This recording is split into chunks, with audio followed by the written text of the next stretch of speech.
All right, so today I am joined by the amazing and fabulous and oh so adorable David Archuleta. How are you doing today? Doing well, Denny. Thank you. Of Good to course, talk to you again. you as well. So, David, let's start by talking about your new soulful and electrifying reinterpretation of George Michael's iconic anthem Freedom, set to release on February 7th. What inspired you to take on this legendary song? Well, I think reflecting on George Michael's legacy as an artist, I he was such a pop icon, Mhm. but was such a he paved the way for so many to follow for being a public out person. Mhm. Not in the way that he intended, but like the way he handled it was with so much power. Like he was just like, yeah, this is yeah, kind of like Ariana's song, Yes, and kind Yeah, of a attitude towards it. It wasn't shameful. It wasn't like, oh no. He was just like, okay, fine, you guys know, okay. And so I'm trying to I I just want to absorb some of that energy moving Mhm. in and hopefully just reminding people of an amazing song that turns 35 this year. Yeah, exactly. And the timing of the release aligns with the 35th anniversary of the original. Was that intentional or a happy coincidence? It was a happy coincidence, Really? really. Yeah. That's The awesome. song and I are both the same age too. We're both from 1990, Yes, I yeah. think. Yeah. So, yeah, so we're not, I don't math, I don't dates, you know that. Well, you've described your version of freedom as breathing new life into this timeless classic while honoring its spirit of empowerment and individuality. So, how are you approaching this and making it resonate with today's audiences and generations? Could you say that again? Yeah, how are you approaching this song and making it resonate with today's audiences and generations? Oh. Well, I originally did like with the producers I was working with, we had originally made it like a dance version, Okay. but it felt like it was a little too much, so I pulled back and just kind of kept it more like the original. George Michael did a live acoustic version one time on an MTV version. Mhm. He actually performed it a couple times, and it was really cool with the choir. So the producer I worked with, his name's Phil Lawrence, and he had some of his family who they're all singers, and it was really cool having them as the choir on the Mhm. song. They just feel like they elevated it the way that George has that soul as well. I feel like I always love that soul in music too. So that's what we tried to capture with this version. It's still kind of stripped down, but I still was just like, it'd be fun to at least release it and just to be able to have a George Michael cover out there. Oh yeah, for sure. So you've always been a fan of George Michael's music and legacy? No, I haven't. Really? Okay. Someone I learned about is as a teenager. Okay. So did Mhm. you ever have a chance to meet him, or is there a moment from his career that really inspired you when you started to get to know him? I didn't ever get to meet him. We did do a George Michael medley on my season finale of American Idol, Hmm. but we weren't allowed to meet him. So we sang his songs and then he went on the stage, but we all had to be cleared off. Oh, But so that was unfortunate, but we still got to sing his songs, basically perform it with him, just weren't allowed to be near him. yeah, But yeah. I think more I learned to really appreciate George Michael when I came out because I was a little confused about what the need for freedom was. It went against my Mormon beliefs. It's like because it was always like, well, people always as a religious person, you're always like, people always say they want freedom and to live life by their own rules, but that's not true happiness. True Mhm. happiness comes from exact obedience to God. So I always kind of looked at it as like, what is George Michael talking about in his songs? He has a song called like "I Want Your Sex" and Yeah. freedom and well, I guess it would be nice if I could touch your body, like all these things that felt so out of place for like a religious person. Yeah. And then when I came out, I was like, oh, I get it. Especially don't let the sun go down on me.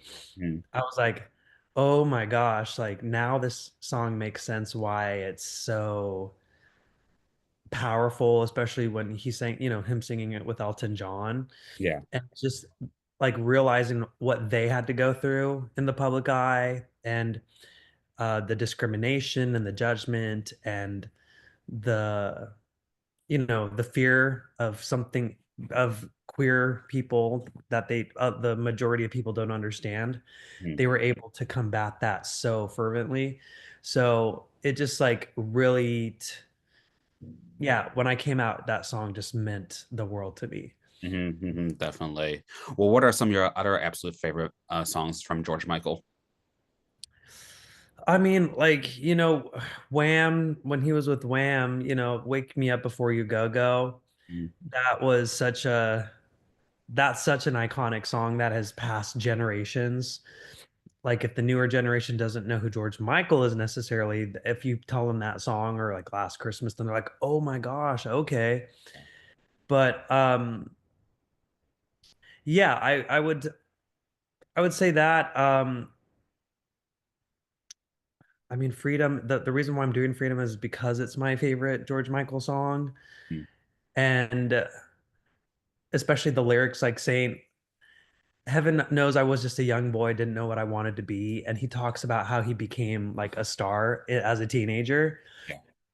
For me, I'm like, oh my gosh, like that's literally like when I was on American Idol, like I was a teenager and I didn't know what I wanted to be either. But you still have to like try and be something for the audience before you figure it out yourself. Yeah. Before you even understand your own sexuality, like people make you this like this what is it called?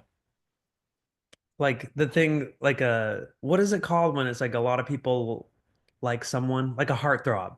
Oh, Heartthrob. Okay. Yeah. They make you this like teenage heartthrob and you're just like, okay, I guess I'm gonna try and just do this. I feel like George Michael had quite more charisma than I did. Like I was more shy and stuff, but I still, it's like you just are kind of thrown into everybody and be like, hey, be our heartthrob pop star, teenage and teeny bop star. And so to be able to like sing it and just relate to so much, it's like I almost feel like he wrote the song for me. Yeah. I mean, I didn't have quite the stardom that George Michael had, but still being able to connect and relate to that story um, is really cool because I didn't relate to it before I came out. I Hmm. was like, okay, whatever, freedom, freedom.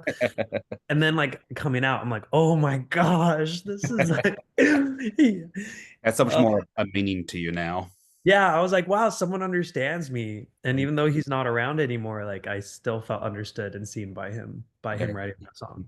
That's awesome. Love it. Well, you're also working on another single that's set to release in late March. What can you tell us about that?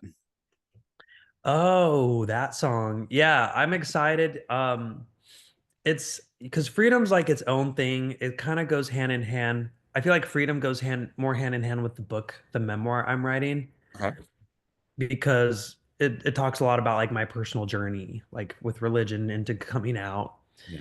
And then after that, like my pop music is like a separate thing. So I'm releasing the pop music and it's just about having a fun Hmm. and being comfortable in my own skin and owning my sensuality and uh yeah, it's going to be really fun. It has a little bit of like I do a little bit like of my Latin roots show a little bit Okay. as well.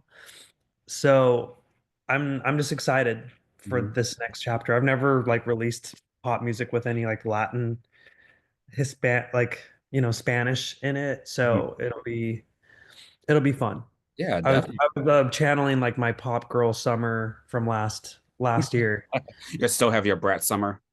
Um yeah, well, I guess like the three like the Powerpuff Girls, everybody be saying Sabrina Carpenter, Chappell Roan, and um so, what did I say?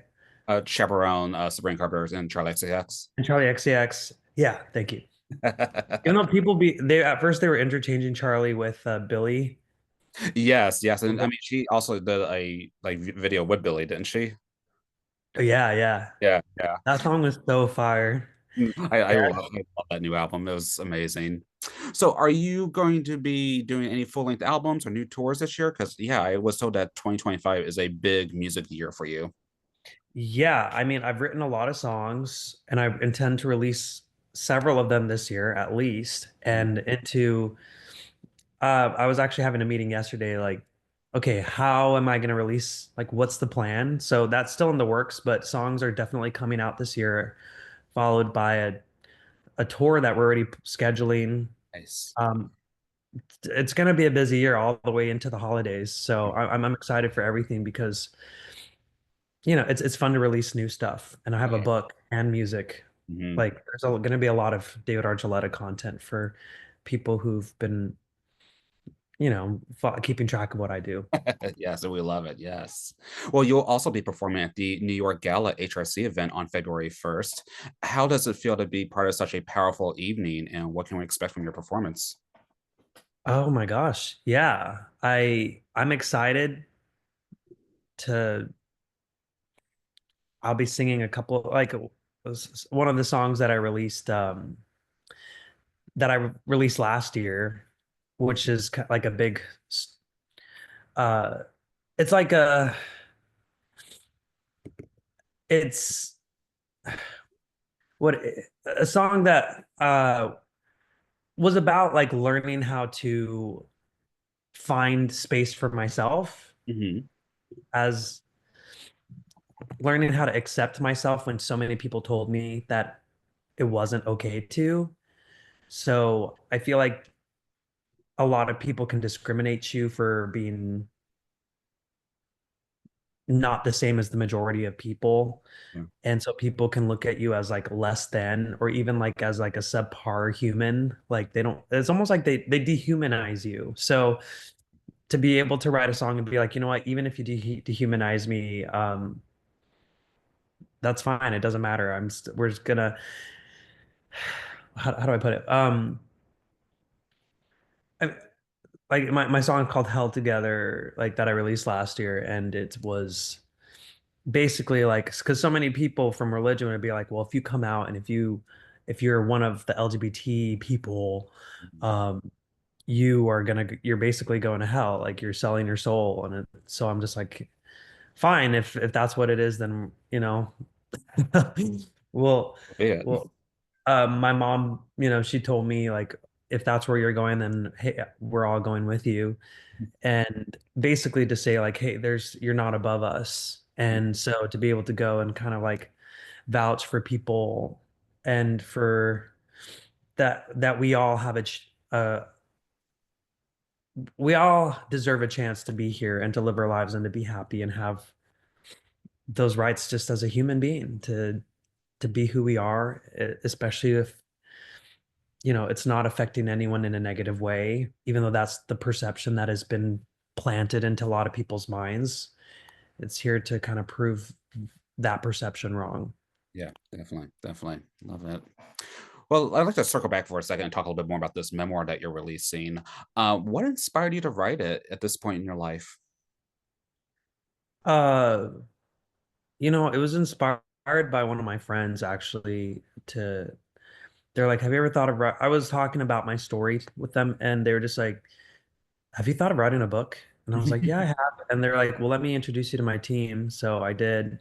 I talked to them and they're like, hey, we would love to work with you and get a book going. And so I did. And here we are. It's been a long process. It's a lot of heavy content. Mhm. And but I think it'll be good to kind of let people know that, yeah, when we get a lot of times when you get into the public eye and have, work hard and try to leave an impact with what you do, it's not always an easy path to get there. There's a lot of stuff behind the scenes and in front of the scenes that happen, and family stuff, work stuff, religious stuff, queer stuff. I'm kind of like just it's like my way of releasing all that and letting people know my journey. And Yeah. hopefully it's like writing the legacy, kind of like how George Michael did with Freedom, where it's Mhm. like he wrote that song and here I am 35 years later being like, oh my gosh, I feel like he wrote that for me. I'm hoping that this memoir will be that for somebody Mhm. 5 years, 10 years from now, or even right now, Yeah. or 35 years from now, hopefully someone can be like, oh my gosh, like I feel seen. Definitely. Does the book have a title yet? Yes, and it will be announced fairly soon. Okay, okay, cool. Well, is there a particular story or section of the book you're most excited for us to read?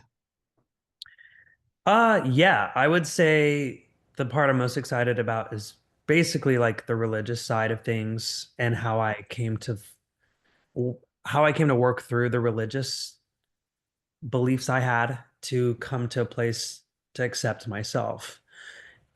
Even when, yeah, I, I, I I would say that because that was the hardest part for me. And so I know I've received lots of messages from people in the same boat. So to be able to just go into detail, hopefully that will help a lot of people is Mhm. who are who are still in the same situation of in a very religious place and don't know how to find love for themselves and accept themselves. Yeah, yeah. Because you've completely left the Mormon Church, right? Yeah. So how is that shaping your journey right now? I mean, I just live my life now. I'm trying to like care less what other people think. I think growing up religious, it was like habitual to care, like, well, what does God think of me? What do my peers, what do my church leaders think of me? And now I'm just kind of like, well, do I like this? Does this feel right? Like trust in your own intuition, which is pretty amazing. It's kind of helped me to become my own real person rather than try to fit into whatever mold I Mhm. people kept trying to shape me into being. Definitely, definitely. Well, is there anything you learned about yourself throughout the writing process of this book? Uh, yeah, like childhood trauma sucks. Yeah, yeah. Not, not trying to laugh Yeah, at that, but yeah, obviously. it sucks. And there's a lot of stuff that you don't realize how it's still affecting you Mhm. until you finally talk about it. And then like it unleashes sometimes this whole beast. But I feel like it's been needed for me because it was affecting my way of thinking and my behavior Mhm. in ways I didn't realize, like subconsciously. And as I've started working through it, it's really hard. Like I would have to take breaks during my book, just lay down and calm myself down because I would have like made like some bad anxiety. Yeah. And I was like, I don't know how I'm going to get through this. I don't know how I'm going to finish this book because it's like you, this scared, anxious, fear, or like overwhelmed part of you that never dealt with all this stuff and processing it doesn't know how to deal with it. It's like just push that back down. But when you get help, I had to go to therapy for a little bit too. Mhm. You work through it. It's hard. Not everything is meant to be solved, but at least to have a better understanding of it, see how it's affecting you so that you can then let it go Yeah.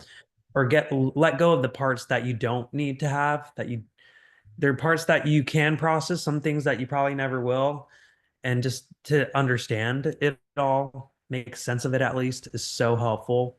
Mhm. And it's brought me so much peace, and it's also given me a lot of my freedom and my strength and my power back by doing so that I gave to other people for so many years. Mhm. That's awesome. Well, do you find spirituality or a sense of church in new ways now? Because I know you've found inspiration in dancing, raves, festival culture, pride Yeah, celebration. I was gonna say raves are like my new spiritual experience. Really? It's interesting because I was always told like, oh, that's so evil, and they're all doing horrible things, and Mhm. basically like you think like in the church they're making it sound like you're like completely messing up your brain and your Mhm. mind, and like it's like just a big orgy that like you're getting STDs from everybody or something, and it's like you go and it's like, oh, this is like church, Yeah. like literally like church, where Mhm. everyone gets together, shows love to each other, and listens to music and like sing, like all are unified in, it's like basically like singing praises, but instead of to like the mysterious, God who's all knowing, but you don't really know much about. It's to the music and to connecting to everyone and just to the creation and of music and the good beats that you get and making sure looking out for each other, making sure everyone's okay. Um, and just vibing with people. Like good vibe. It's like such positive energy. Mhm. It's healing to go. Just like church was. Like the music at church was healing as well. It's like this music is healing, it lifts you up. And that can be the same at a concert or a rave too. And that it was nice to see that churches weren't the sole own they did not have sole ownership of that feeling and experience, even Definitely. though they make you believe it and they make you fear anything that could challenge them. Yeah, exactly. Yeah, it's so nice to see you embracing all these new steps in your life. And it was great to see you performing at all these Pride festivals last year. How did Oh, that thank feel you. being with your LGBTQ plus family? It was so fun. I can't wait to do more this year. Do you have any Pride events on your calendar already? Yeah. Do you? I hmm I can't remember which ones, but I'm excited for whatever ones because I love every single one. It's like another free place, like where you just feel accepted and you can be yourself and you don't have to fear um you don't have to worry. I'm like, oh well, like you don't have to like put on that code Yeah. switch. Yeah. Like, oh, there aren't really queer people around here. Everyone's gonna judge me or think weird of me. Or like, why is that queer person in like here? It's just like everyone's queer or everyone's an ally, so you can just be yourself and dance and enjoy and meet people and friends and all that. Yeah, definitely. Well, unfortunately, Pride Month might feel a little different this year because of our new presidential administration. And with the plans to roll back a lot of LGBTQ plus rights, there are a lot of people feeling scared or uncertain about what's ahead. Do you have any words of encouragement or advice you can offer? Um, yeah, I mean, I don't see pride events slowing down, and if anything, it's like it'll be all the more enjoyable of an experience to go to, and all the better of a feeling. And just to remember, like, hey, we're still here and we're not alone and we have each other. And so I think if anything, we're going to look forward to it all the more this year. Good, good. I love it. Well, David, what are some other future goals you hope to accomplish with your career and platform? Um, I mean, I just want to keep creating. I want to keep developing whoever the F I am because I'm still figuring that out. We're all constantly learning who we are, but I feel like I've changed so much in the last 2 years Mhm. since I left my religion and since coming out like 3.5 years ago. So, like, even my friends and the people I work with, it's like, wow, you've changed so much so quickly. And I'm like, I have. I have. But it's exciting. So I think it's just all the more exciting to see what happens with music Mhm. and creating and hopefully continuing to build my community and letting people find their community within my creative space. Definitely. Do you still consider yourself bisexual? Yeah, Yeah. Okay. I just be queer. Just queer? Okay. Okay. Perfect. Yeah. Perfect. Love it. It's because it's like people think when you say bi, people think it's 50-50. I don't even know what it is for me. So I think queer is just easier. It's an umbrella term and you don't have Yeah. to be like, well, now I identify today a Yeah. little more this way, and today queer. Just queer. Okay. Love it. Yeah. All right. Well, how can one stay up to date with you the best? Uh, I mean, Instagram, TikTok's still around. So TikTok, but I feel like Instagram's where I am the most just because TikTok, I always feel pressure. I'm like, oh, like because you go viral and it's like, well, how the hell did I go viral? And so I'm just like, oh my gosh, I don't want to feel pressure of having to go viral again. And I get in my head. So I'm like, Instagram, I don't have to worry about being viral. I can just post a story and whoever tunes in, tunes in. If not, great. No one like has to look, oh, look how many views this got, or like let's share it or whatever. I mean, I should care more. I will. I'm gonna care more, but like right now, I'm like not releasing stuff, so I don't want to worry too much. I'm trying to like create. I'm trying to get my book done and this music done, and Mm, then I can worry about posting on TikTok again. there you go. Perfect. Well, then, before we wrap up, are there any other upcoming projects or anything else you would like to mention or plug at this time? No, the book, the song, Freedom, the upcoming single in March. with the singles to follow after that within like a couple months. I'm excited for everyone to hear the new stuff. All right, fantastic.